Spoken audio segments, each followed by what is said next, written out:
नमस्कार दोस्तों, सनातन लॉजिक 9196 में आपका स्वागत है। आज हम आपके लिए माघ महात्म का तीसरा अध्याय लेकर आए हैं। महाराज दिलीप ने महर्षि वशिष्ठ से पूछा, हे गुरुदेव, महर्षि भृगु ने मणि पर्वत पर निवास करने वाले विद्याधरों को किस समय और क्या ज्ञानो उपदेश दिया था? इस विषय को कृपा करके विस्तार पूर्वक स्पष्ट कीजिए। वशिष्ठ जी ने उत्तर दिया, हे राजन, एक समय प्राचीन काल में 12 वर्षों तक वर्षा नहीं हुई। इस प्राकृतिक प्रकोप से धर्म, व्रत, पूजन, हवन तथा संध्योपासना इत्यादि सब समाप्त हो गए। वेदाध्ययन और मंत्रोच्चार के शब्द सुनाई पड़ना बंद हो गया। सभी जीवधारी इस प्राकृतिक प्रकोप से उद्विग्न और अव्यवस्थित होकर अपना नियम और धर्म छोड़ बैठे। संपूर्ण भूमंडल फूल, फल और जल से शून्य हो गया।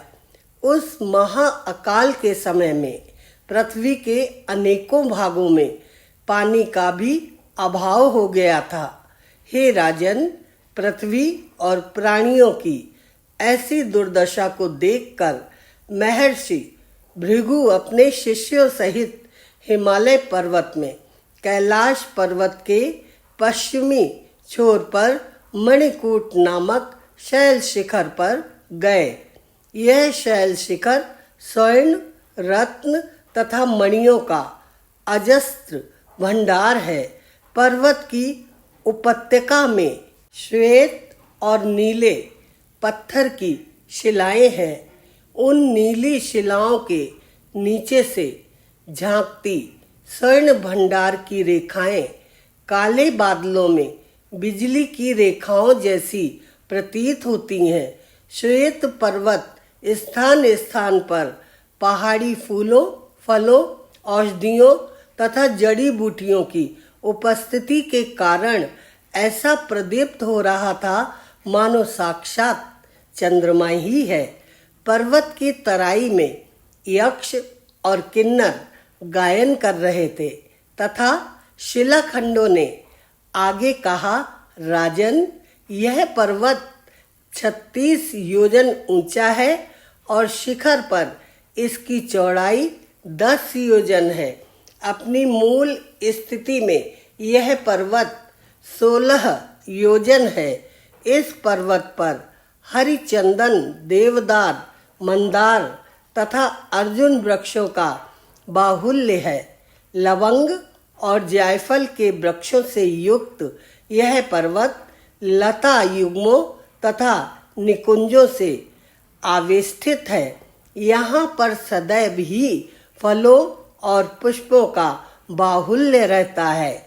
इस सुंदर रमणीक पर्वत का अवलोकन करके दुर्भिक्ष पीड़ित महर्षि भृगु जी अपने शिष्यों सहित इस पर्वत पर निवास करने लगे। ऋषि श्रेष्ठ ने इस पर्वत पर अनंत काल तक निवास करते हुए पर्वत की कंदराओं तथा वनों में उन्होंने तथा उनके शिष्यों ने दीर्घ काल तक तप किया। इति श्री पद्म पुराणे माघ महात्म्ये तृतीय अध्याय समाप्त। दोस्तों, अगर आपको ये वीडियो पसंद आया है तो लाइक कीजिए और अगर चैनल पर पहली बार आए हैं तो चैनल को सब्सक्राइब कर लीजिए और बेल आइकन को दबाना ना भूलें। शीघ्र ही मिलेंगे चतुर्थ अध्याय लेकर। राधे राधे।